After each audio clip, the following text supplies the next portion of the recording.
Apresentamos a história de Clara Luz Badano e a forma como, em poucos anos de vida, 19, os que lhes foram oferecidos, foram anos intensos. Isso mesmo tem estado a apresentar-se ao Manuel Clemente. Cumprimento, muito boa tarde. Boa tarde, Paulo. Obrigado por estarmos mais connosco. E como conversávamos, em poucos anos, de facto, muita coisa aconteceu, não é? É, com esse adjetivo que o Paulo usou, anos intensos, ou seja, preenchidos de força cristã, de força evangélica, e de uma maneira, como digo, quase espontânea, natural, porque nada disso é forçado. Até pelas idades em que acontece, não é? E nem sequer se trata de uma criança provavelmente prodígio, mas acontecem coisas muito bonitas, quase com simplicidade, mesmo, na sua infância e agora, como vamos ver neste programa, na transição da sua infância para a adolescência. Portanto, aquilo que acontece com a primeira comunhão, com uma certa iniciação apostólica e com tudo o que aí se revela. Mas, repito, sempre coisas chamarem muito a nossa atenção para percebermos num percurso infantil, adolescente e juvenil, não será mais do que isso, toda a verdade do Evangelho, como ela, repito, quase espontaneamente se pode manifestar. Não é? Porque, efetivamente, a ação de Deus chama-se graça, e a graça é gratuita.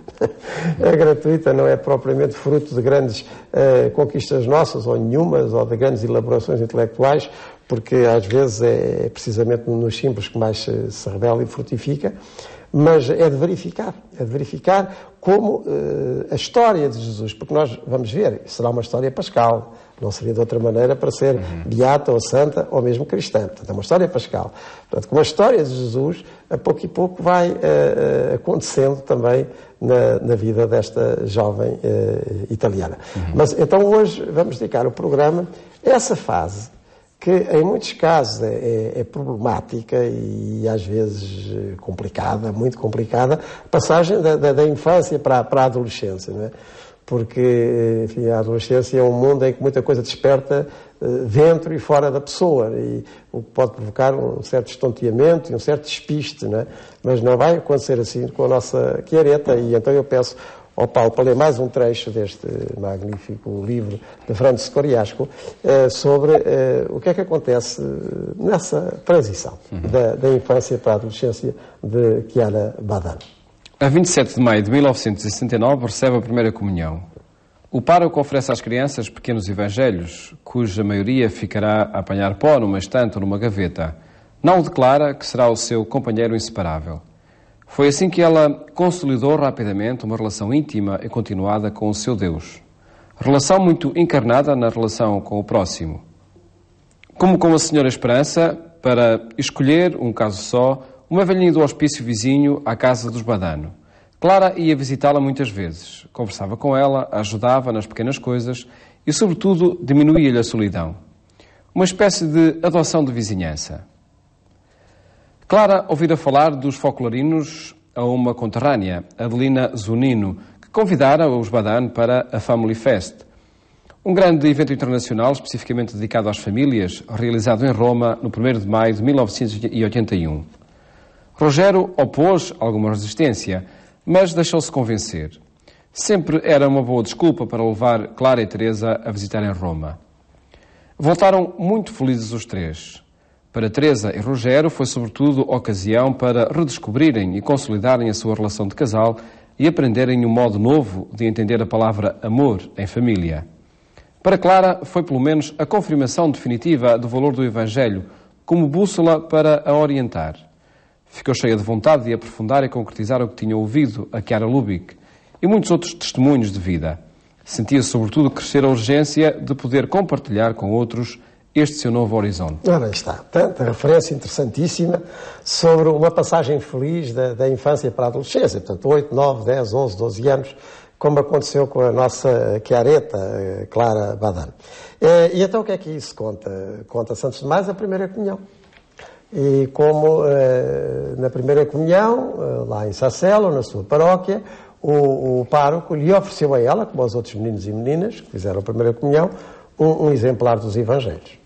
E diz aí o autor, não quer dizer com graça, mas com coincidência, que muitos desses evangelhos certamente foram apanhar pó para uma prateleira ou ficaram escondidos numa gaveta. Mas não aconteceu isso com os evangelhos que a Chiara recebeu, porque não só os guardou, como passou a ser, esse exemplar dos evangelhos, o seu companheiro habitual. Portanto, mesmo tão pequenita, estamos na primeira comunhão, ela passa a ler e a reler e a ter muito presente a letra e o espírito de cada trecho evangélico que lia, portanto, e verdadeiramente absorvendo. E até podíamos ter logo uma concretização, como o autor dá a seguir, é que o Evangelho lido e meditado é sempre o Evangelho depois propagado, o Evangelho vivido, convivido, e no caso dela, assim, tão pequenina ainda, foi a visita constante que ela fazia a uma anciã que morava perto da casa dos pais de Chiara e que ela passa a visitar habitualmente. Enfim, alegrando a vida com aquilo que é próprio destas visitas juvenis. Olha, praticando já aquilo que hoje tanto se requer, que é uma sociedade de vizinhos, verdadeiramente vizinhos. E combate à solidão, não é? Exatamente, o combate à solidão.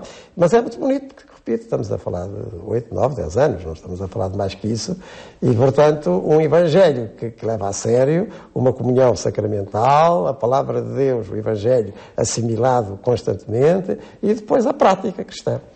O que nos leva a pensar ou a concluir o que é uma autêntica iniciação cristã.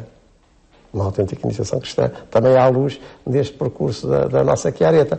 Porque muitas vezes tenho refletido isto com tantas pessoas e ouvido este comentário a tanta gente, a chamada iniciação cristã não o é autenticamente, porque não inicia, não introduz naquilo que é central na vida de um discípulo de Jesus Cristo. Em primeiro lugar, o apego pessoal a Jesus Cristo, concretamente na meditação da sua palavra, tornar o Evangelho, não apenas o Evangelho escrito, mas o que salta daquelas letras para a vida da pessoa, uma habitualidade. Portanto, a pessoa passa a viver evangelicamente, como critério. Não é? Depois, com certeza, a iniciação sacramental, isto passa-se em torno da primeira comunhão, portanto, da vida eucarística, que não é um ato isolado, mas é qualquer coisa permanente e que se aprofunda.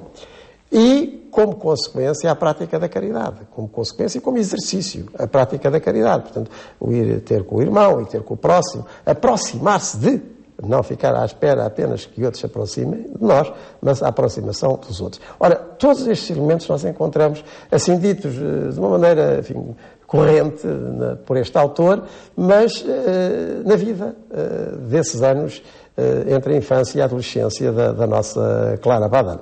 E mais autênticos não podiam ser, porque nada disso é pretencioso, aconteceu assim.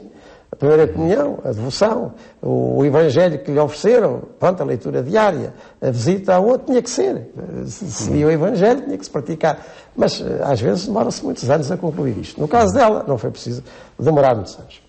E a seguir, há então este episódio, chamamos-lhe assim, que acaba por ser muito importante para Chiara, que é um convite que fazem à família para ir a um festival de famílias ligadas ao movimento dos focolares. O movimento dos focolares nasce em Itália durante a Segunda Guerra Mundial, à volta de Chiara Lubich e das suas companheiras, que em Trento e até durante os bombardeamentos da Segunda Guerra Mundial, e num meio tão difícil até para a própria sobrevivência física, se passam a reunir em torno do Evangelho, da meditação da Palavra de Deus, e depois numa grande partilha de vida que se torna como que uma lareira que as aquece não apenas a elas, a Chiara, agora Lubich e às suas amigas, mas também propagando para outros locais, como o movimento vai crescendo. E à volta de duas temáticas principais, pelo menos são aquelas que o autor refere agora como influência na Chiara Badano, que é o do Jesus abandonado. Aquele abandono de Jesus na cruz. Meu Deus, porque me abandonaste. Ou seja, como em Jesus Cristo Deus se aproxima tanto de nós e do nosso próprio abandono. Tantas vezes ficamos assim, sós, sem sentido, sem horizonte, sem nada, e nos sentimos fracos, frágeis, enfim, lesados naquilo que é a nossa segurança mais íntima ou exterior. E esse sentimento de abandono ser compartilhado pelo próprio Deus, como acontece em Jesus Cristo. E isso era a vivência de Trento, onde nasce digamos, o movimento dos focolares, e isso também vai tocar muito, como veremos depois no seguimento, o percurso da Chiaretta. E o outro sentimento, entre vários itens que se referem muito à espiritualidade dos focolares, que é o de Jesus no meio de nós, como ele prometeu, onde 2 ou 3 estiverem reunidos em meu nome, eu estarei no meio deles. E, portanto, o sentimento, e mais que o sentimento, a experiência de que, quando reunidos em torno da referência evangélica, é o próprio Jesus Cristo que se percebe no meio como alento, como força. Isso é captado por Chiaretta, de algum modo, e também a necessidade de o partilhar com outros. E, portanto, quando ela e os pais participam em Roma nesse festival, onde ela, aliás, verá ao longe, pela primeira vez, a fundadora do movimento dos focolares, a Chiara Lubick, ela tem necessidade de depois partilhar isso com os seus colegas, com os seus amigos, e isso vai dar, digamos, dinamismo apostólico, chamemos-lhe assim, ao que será a continuação da sua adolescência e da sua juventude. Portanto, são vários elementos que todos eles confluem a criar uma personalidade não apenas cristã, mas, porque cristã, apostolicamente projetada. Não é? E isso será depois a grande luz desta Clara Badan. E já vamos nos aproximando também do porquê desse nome. Exatamente, já estamos a ver. Estamos a ver porquê, muita cintilação dessa luz, não é? E felizmente que está precisamente aí nesse anúncio. Sr. Manuel, nós temos que ao fim, voltámos a encontrar-nos de hoje 8 dias, então, para continuar a perceber a luz que foi constituindo esta vida de Clara Luz Badan.